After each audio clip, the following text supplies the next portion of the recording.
this woman needs no introduction to many of you, but we are just delighted to have Aubrey Bettencourt here, the new chief of the Natural Resources Conservation Service, for a discussion.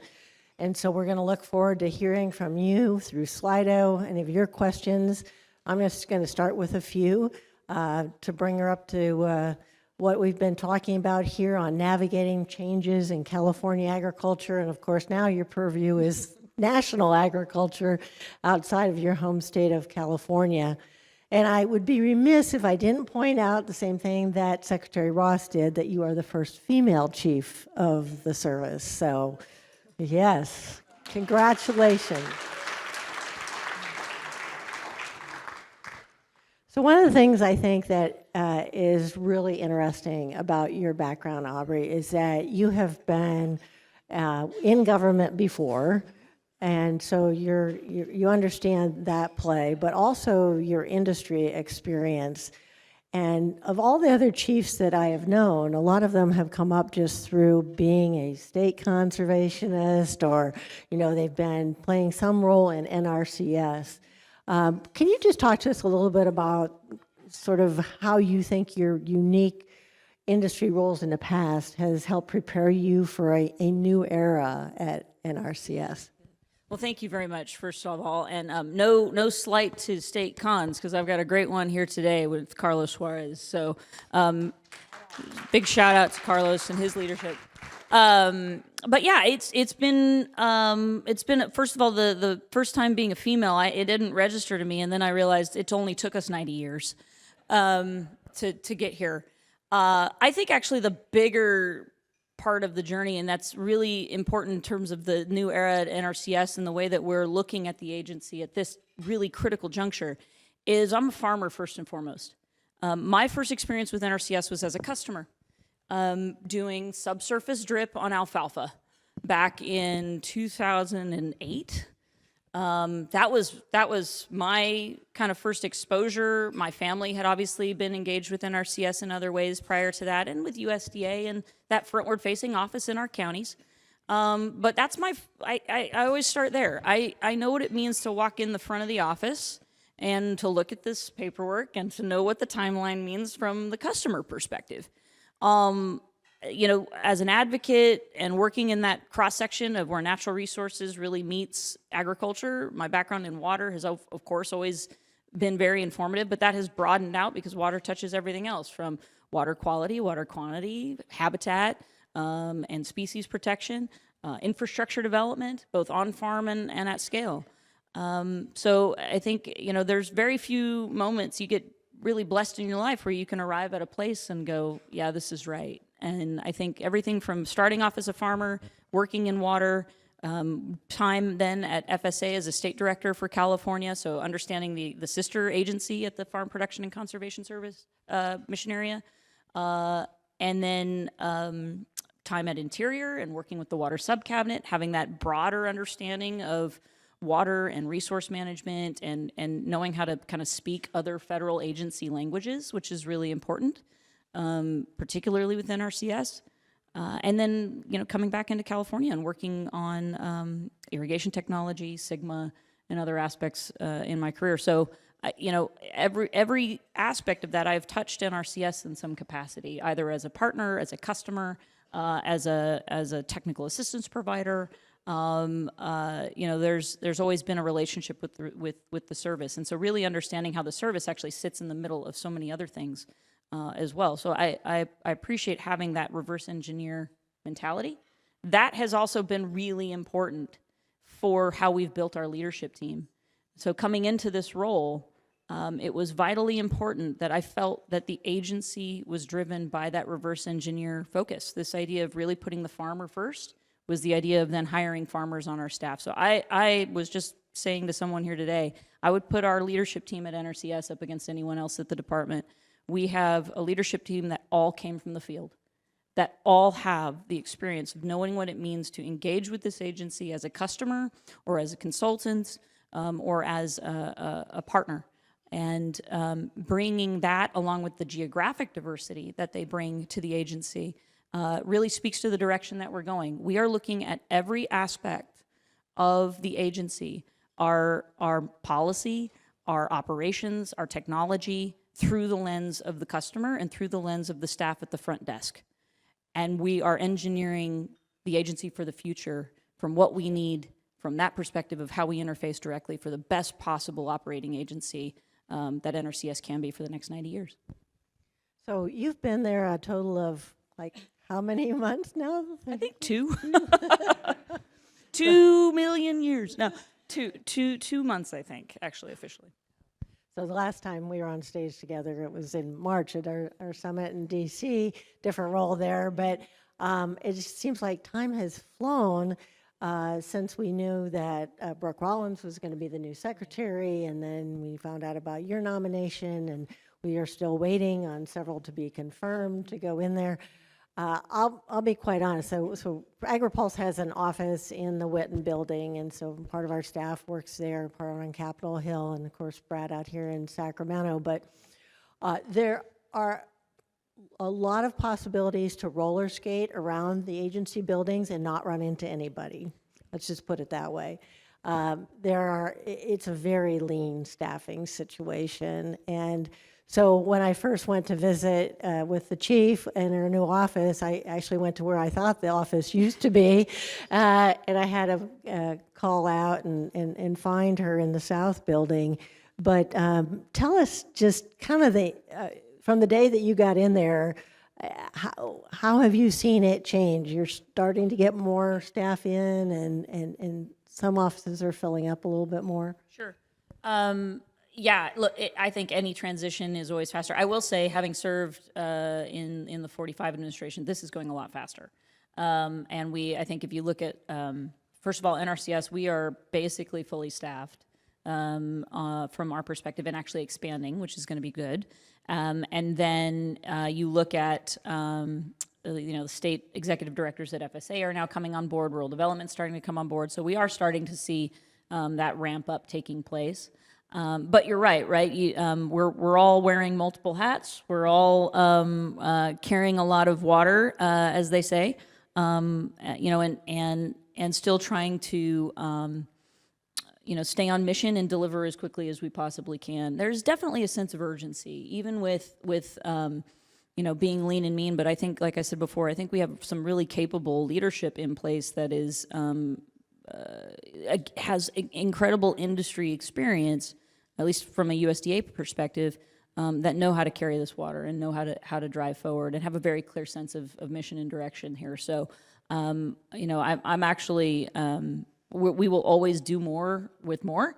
And actually, the danger is, and I found this out when I pulled my team in. I mean, we were high performing as we were bringing folks on. And I said, okay, the challenge is going to be once we get more people in, yes, we can carry more and we can do more and we can start, maybe spreading the workload around. But I knew the team that we were bringing into NRCS, and that also meant that we were going to go start chasing more and adding to our load, not just distributing it. And that's not a bad thing because we can more than walk and chew gum. We can run. So I think the more we get, these good qualified folks in place, and I think we were getting some votes today actually. I anticipate, our productivity to increase rapidly as well and to get that support out. Yeah, we hope to have a deputy secretary. I hope so. Yeah, that would be really good. That'll be helpful because I know in Secretary Rollins' shop, it seems like people are sharing, they're getting emails at 2 a.m. or 4 a.m. and she's calling undersecretaries together at 9 o'clock at night to start meetings. Well, she's been on the road, and, I think too, when you accept positions like this, it's a position of service. And we have a very clear sense of urgency and a very clear sense of timeline. And to me, that's encouraging.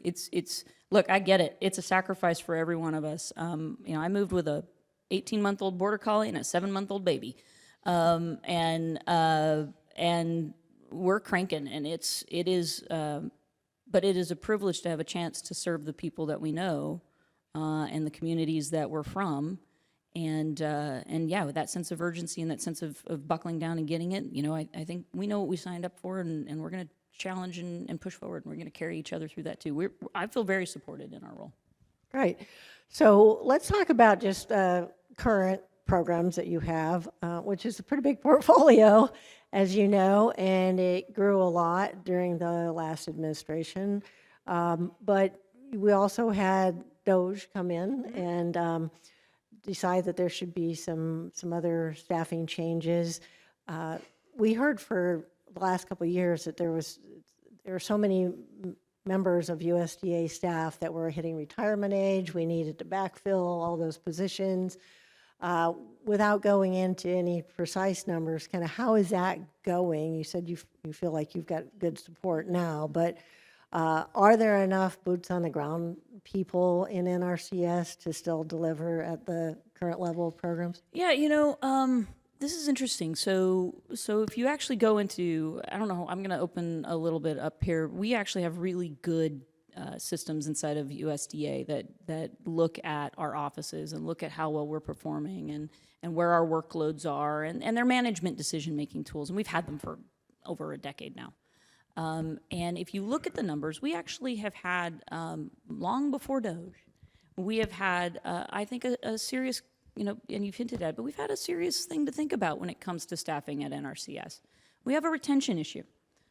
We tend to lose people somewhere between 3 and 5 years. Now, that warrants, as a manager, a question. Why do we lose people between 3 and 5 years? And knowing that we've got a gray tsunami coming, that's a big concern.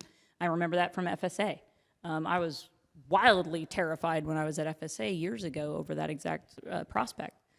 I think it speaks to the agency itself, and this gets to the productivity piece as well, and why I have absolute confidence in what this agency is, what this agency can be and will be in a very short period of time. Why does someone leave a job, especially someone who just starts one? They usually leave because they're bored or they don't feel supported. So you dive into that.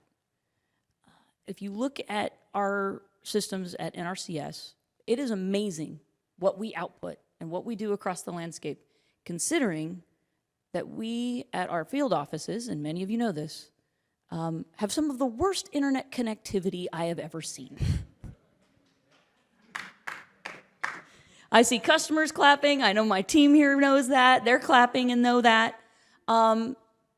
It is absolutely disrespectful that we send a staff out into the field to deliver on a mission that we believe and have believed for 90 years is imperative to our society, which is keeping our farmers farming and farming to their best ability and taking care of the natural resources that take care of us. And we send these great people out into the field all across the United States, and we don't give them the tools to perform. That is wrong.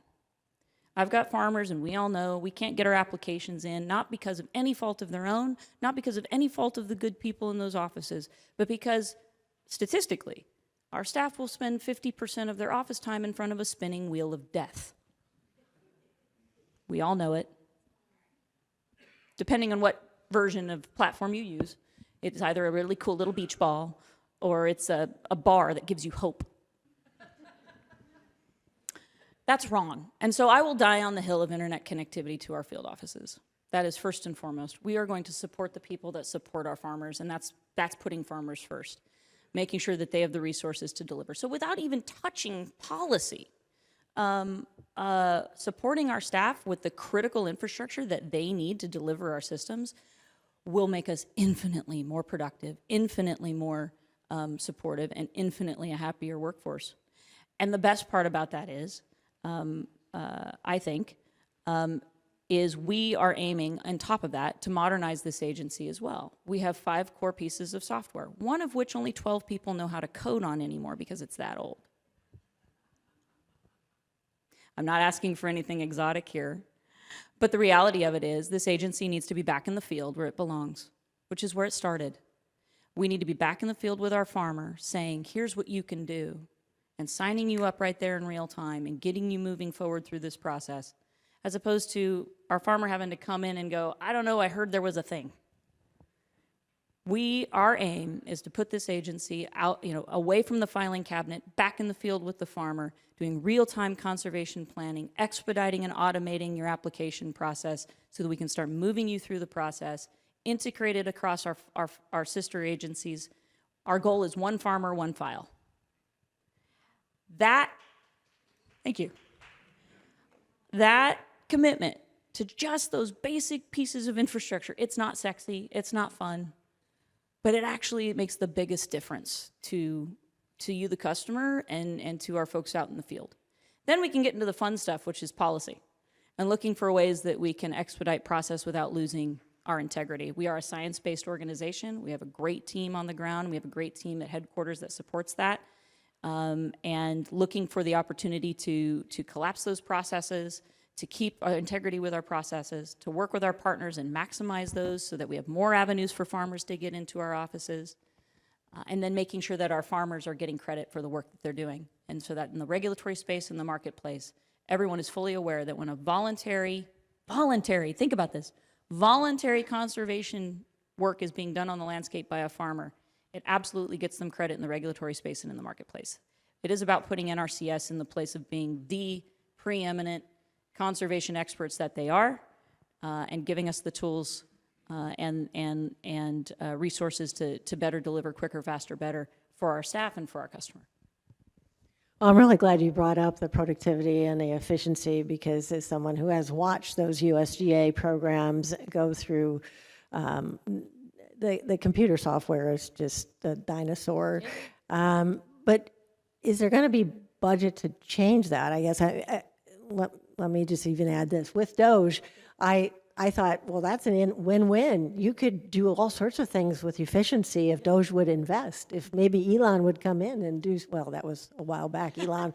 But if you could come in and do some programming where even NRCS and FSA systems could all speak to each other. Wow, wouldn't that be bringing us up into the, 2000s even? So where's the budget to do that? Yeah, it's really cool. When you stop spending millions of dollars putting a wagon wheel back on a Conestoga, which is what we do right now, and just buy a pickup truck, it's amazing how much money you save. So, I mean, that's literally the conversation we're having, and we are feeling very supported in the office. If there's anything that's going to be a challenge, it's going to be, calcified processes inside of the agency to push this forward. But there is complete support for modernizing this agency and giving it the tools that it needs, because we know exactly what it does on the ground for the farmer. And as part of that, can you also see streamlining of any of the application processes? Oh yeah, we actually keep an internal scoreboard of how many pages we can reduce from processes. But it does come back to, I think for one thing, in terms of processes and making things easier, we are actively looking, not to be too flippant about it. If we can get ourselves the connectivity, if we can modernize our system to integrate into a singular platform that is digitally based, there's nothing exotic about this. We've already seen demos of it. This is not a pipe dream. This is happening. That we will start automating this system. This idea of one farmer, one file is when you're in the system, we should be able to auto-populate your applications and start moving you through the process right away. It's no different than when you fill out paperwork for your medical records or anything like that online. I mean, we all have these systems. They exist, and so it's not a matter of infrastructure. It's a matter of I think identifying the right pieces, making sure that we again keep our integrity. We're protecting PII, and then also getting this customized in such a way that it works best for us and for our agency. So. Absolutely, reducing process, reducing timeline. I think a really great example from a policy perspective is we've already convened a working group looking at, I'll give you an example, our PL 566, our watershed program. 6 years ago, our watershed program took about 88 days from application to fulfilled. Now it takes about 249 days. Something happened in the last 6 years. So we're actively looking at what happened. Where do we have the opportunity to delegate authority? Where do we have the opportunity to move processes in parallel? Do we have the opportunity to borrow concurrence or exemptions under certain agreements? And how do we look at making ourselves more certain in our programs? Because these decisions, when these programs are entered into or these contracts are entered into, there's folks counting on us delivering when we say we're going to deliver. And that's what we're working towards. Super. So there's some questions starting to come in, and hopefully you'll submit some more. I've got a few here, and then we'll start asking some of your questions from the audience. But on the question of having things move quicker, a lot of folks would like to see some of the technical assistance moved into third-party providers. where does that sit in your mind? How do you see partnerships, if any, evolving in that way? Yeah, I actually think there's a huge opportunity to modernize our partnership. So partnership is going back 90 years, partnership is actually a critical part of NRCS's delivery of that locally informed conservation on the landscape, that technical assistance to your point. We have some amazing long-term contracts and long-term partnerships with a number of organizations. I think it's an opportunity right now to look at how to use those as force multipliers, both from a technical perspective and more than just outreach. The idea being that these technical providers can provide another avenue to bring farmers into our office. Again, NRCS holds the gold standard. We are the, we set what is the absolute gold standard for our processes, for our conservation plans, and et cetera. But that doesn't mean that we don't have good partners out there that if they can meet and exceed our standards, and be willing to sign on the dotted line, to be reviewed and audited, to really leverage our partners for more than just outreach and start leveraging them to help expedite our processes. And how does that work? If we have, in my mind, if we have a conservation plan that meets or exceeds our standards and that entity and that individual has been vetted by NRCS and meets our criteria as a partner in a transparent and accountable way, we just move them right through the process. We run a spot check, we know they meet or exceed, and we move them through. Right now, if we get a third-party conservation plan that doesn't come from a certified provider, we have to re-enter all of that. We rewrite the conservation plan. Time is money. Time is the ultimate resource for all of us. So how, again, do we take these partnerships and modernize them for the 21st century? I think that's a really good example right there, is how can we better leverage these partners more than just outreach. I think when 1 in 6 NRCS applications is getting filed, we don't have a problem, or getting paid, we don't have a problem with outreach. I think everyone knows really well how to find us and how to beat down our door. So how do we use these partners to help us really bring those and expedite that process so we can get to more folks, so we can expand, so we can do more for them? So you are responsible for a multitude of programs, as you've talked about, and some have historically had some pretty big backlogs. EQIP being probably at the top of the list, and maybe there's others. Talk to us about how you're working to bring those down. Obviously, you are already shared with us about efficiency and productivity goals that you have, but where are we with those backlogs now on some of your major programs, and what do you predict for the next year or so in terms of getting those current? Yeah, I mean, EQIP, CSP, ASEP, a number of those are, sorry, got a little buddy up here. Those programs, we accept applications year round, as a lot of you know, so there's always a running tally of those. We can expend what we're given. So, we're processing through right now. We're looking at ways that we can expedite some of our internal processes to help move that through and to get some of that backlog out of the way as well. We've had a great team just working through that review process. Again, really looking at what our authorities are to help do that has been a big internal exercise. What I have to say is our incredible team and staff has been the biggest influence for finding efficiency. We have gone out, all of the reforms I'm talking about are nothing that I came in with. It all came from the field. It all came from our teams on the ground all across the country. So the same thing goes for moving these processes and moving some of these programs forward quicker. It's really just turning loose the team to do what they know how to do and do very well. And so I've been really encouraged and really working with them to empower them to move forward, to make decisions, and to help get this stuff delivered for our customer. So this may seem obvious, but it's often difficult to empower people who have been used to not having that kind of authority. So what's the secret sauce there, Chief? I mean, what's the secret sauce? Trust, having your people's back, providing them the network to and support to do things. I mean, and we're minding our P's and Q's. I always make sure have we checked with the lawyers? As much as they can gum up the works, we got to make sure that they've got us.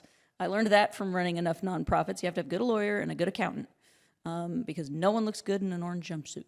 So we double check everything, make sure that we're minding our P's and Q's with our department, with our offices, or our general counsel, and making sure that the team knows that we're in this with them, that we're supporting them through this, and giving very clear direction to help them make those decisions. Thanks.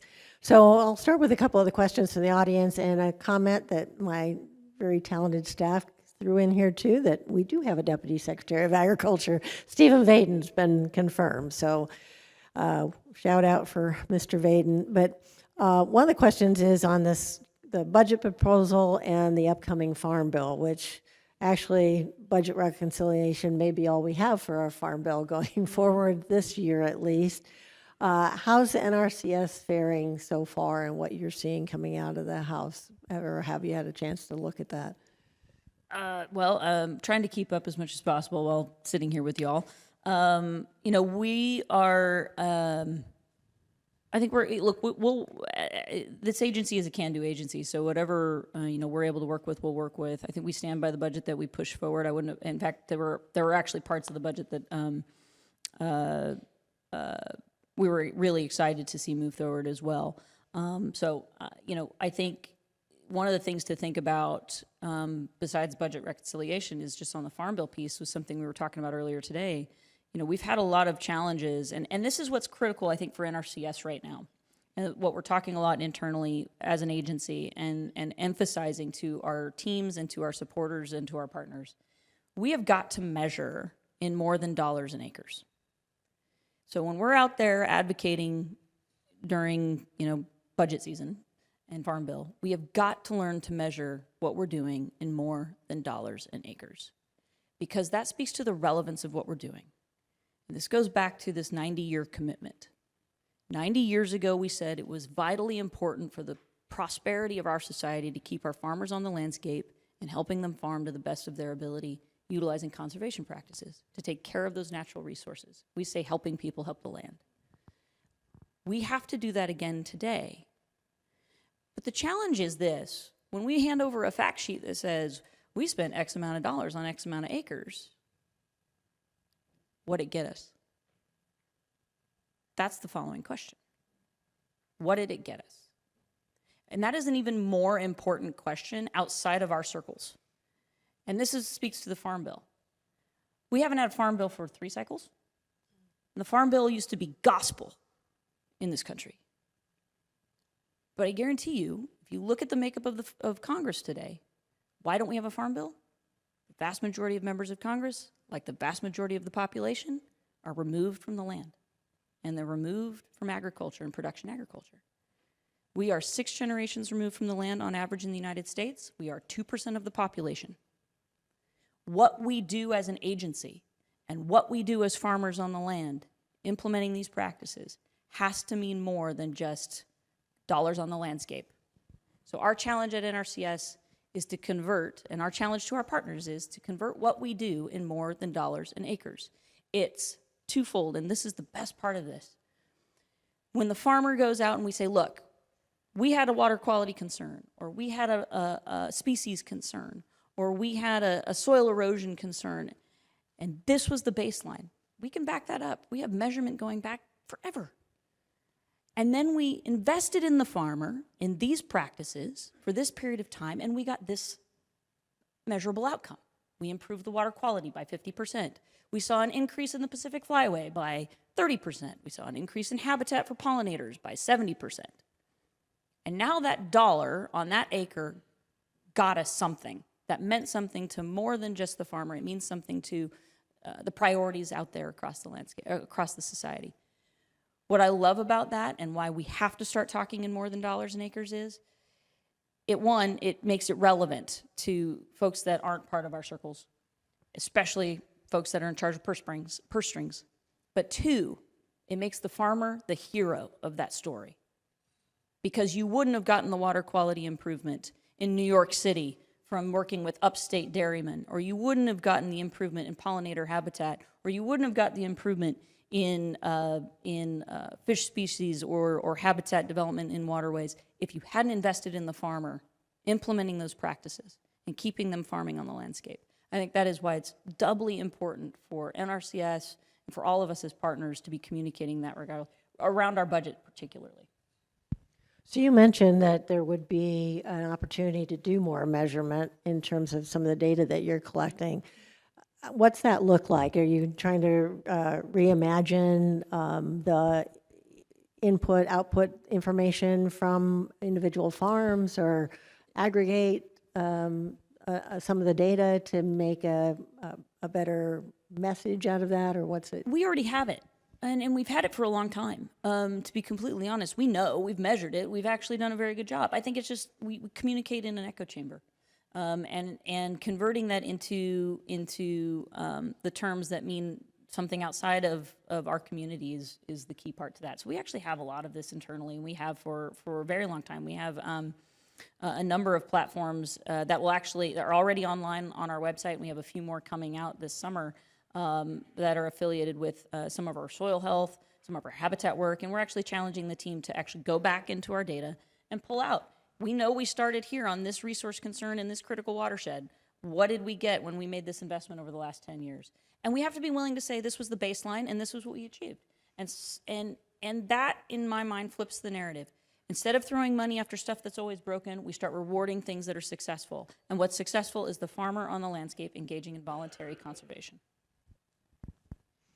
We've got a question about just California specifically being the largest ag state, but not getting enough of the pie when it comes to ASAP funding.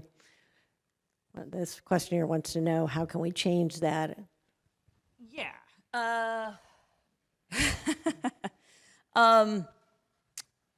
Yeah, we're at, how do we change that? A lot of that comes back to how we're prioritizing internally. I think, we're competing across the United States. We're wanting to make sure we're focused on key resource concerns and regions of concern. But at the same time, we want to make sure that we're working across the landscape as well. It is hard to make decisions when we know we've got so many options out there, but I think that's also where our private opportunities come into, is being able to work with private partners and leverage our partnerships to bring more money into the space. Watching what happens, and particularly around, I think there's a lot of opportunity in the corporate space where we're seeing a lot of more corporate consciousness around natural resources, around whether it's volumetric water benefit, whether it's soil health or other aspects, particularly in CPGs and other places, where they're looking for mitigation. How do they have a better understanding of where to invest and how NRCS's standards and practices and criteria? I think there's an opportunity for some education there, and to understand that when, let's say, a retailer or a food brand says to a farmer, we want something grown a certain way, if there's no funding coming from that aspect to help them do that, they're going to walk into our door. And I think there's an opportunity there to say, hey, listen, this is what the taxpayer is putting forward through NRCS and the commitment we've made. Where's the opportunity to maybe partner to see broader adoption and bigger opportunities for various practices, various programs? Is part of that going to require a solution on standardization of benefits? For example, if it's measured by NRCS versus by like a field to market, or there are a lot of different entities out there that are, especially on carbon capture. Sure, and we've just talked to field to market too. I think there is something in the nomenclature. There might be, I think though, at the very basic parts of this, I think it's just a better understanding of, at least from an NRCS perspective, what, as the government, we're saying these are our standards. If you want to do anything above and beyond that, that's something else. But this is what we're doing. And I think having a better understanding of what our practices are is really where it starts. So this last question that we've got up here is, will there be a change to the AGI limits for NRCS programs? That's a great one for a member of Congress. But I think it might be interesting to see how many people have talked to their member of Congress that those limits are too low, and something that we can... That's a California problem too. We talk a lot about that. I will say this, that's a member of Congress question, but one thing we are exploring is just, how about eligibility that's across the board for FSA and NRCS? So we're really working on how to expedite just that part of the process of how do you know if you're eligible, and making sure that we're sharing records and we're eligible across the board. Yeah, and if we don't have a full-blown farm bill, we're not going to have any big changes in anything like that. So that may be a while in waiting. So here's one more that just popped up for you, Aubrey. what do we call it, climate smart ag back to sustainable or conservation ag. Yeah, what's the term? Resiliency that we heard from Secretary Ross. There's all sorts of words that are out there. What's NRCS going to be using? I mean, last I checked, when a farmer engages in voluntary conservation, it's good for all of us. So whatever you want to call it, it's keeping farmers farming. Thank you. And then this one is on storage and water policy, obviously very important here. You know, a lot of questions for the overall administration, but you worked on the water issues in the past. It seems that the Trump administration has been very open to some of these other concepts on storage and on. Yeah, I'll tell a funny story. So when I was being interviewed for this position, I said, well, how do you feel about me walking over to the Department of Interior and walking over to EPA and walking over to the Army Corps of Engineers and walking over to these other agencies and telling them what our farmers need? Because if I'm not walking over there, I don't know a farmer in the room when they're making these decisions. And I was happy to be told, we expect you to go do that. So constant contact with them, having better understanding. We already have some existing relationships with Bureau of Reclamation out here in the West with WaterSmart. But really, again, I think there's a lot of opportunity for us as NRCS to be a representative for the farmer in those spaces so that those other agencies, those other realms have a better understanding of what it means when a farmer is engaging with NRCS. What it means is what's really going on across the landscape as farmers are adopting new practices, as they're engaging with precision agriculture, as they're making these investments. And what we've been investing in as a taxpayer, steward of moving those dollars across the landscape to help those farmers do that. And so I look forward to having, hopefully, some folks, more folks over at Interior to go work with shortly, and to continue to help those other parts of government, particularly our regulators, have a really good understanding of what happens when our farmers go above and beyond and use the services that NRCS helps provide. So as we bring the session to a close, you've shared your vision, and obviously you have a lot of passion about fixing things and finding solutions for farmers. What would be important measurements for you to have in place as you complete your term as chief? What do you have as benchmarks that you want to get done? I want reliable internet connectivity at our county offices. It's funny. I get asked all the time, what are your priorities? And I can geek out all day about precision ag and I think the incredible need and opportunity for us right now, why it is most important to help our farmers who are on productive ag land to be the most productive and the greatest stewardship, utilizing those resources in the greatest possible way, sustainably. I'll use that word. It's not a bad word. It's not a weird buzzword. It means, it means exactly what it says it means. It means sustainably. But helping our farmers maximize their productivity as well as conservation of the resources, which they are not mutually exclusive. I could geek out all day. I think that's vitally important because we're losing 2,000 acres of farmland a day, and we're losing it to development. It is the sense of urgency we had when this agency was formed was because of the Dust Bowl and the Great Depression and then ultimately the war. The greatest sense of urgency I have today is that fact that we are losing 2,000 acres of farmland in the United States a day. That is the sense of urgency we have. This is our time.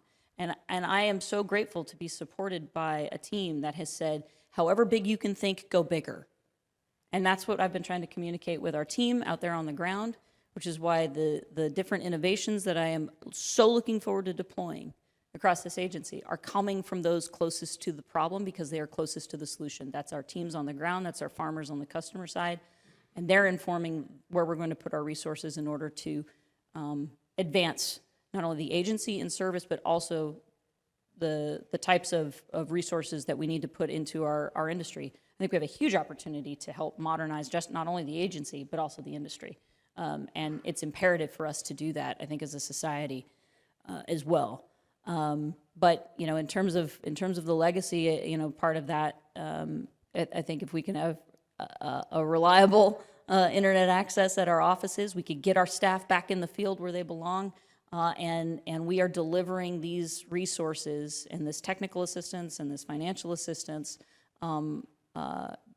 directly when we say we're going to, and to the customers that we are all grateful to serve. Well, ladies and gentlemen, please let's show our appreciation. Give it up for Chief Bettencourt.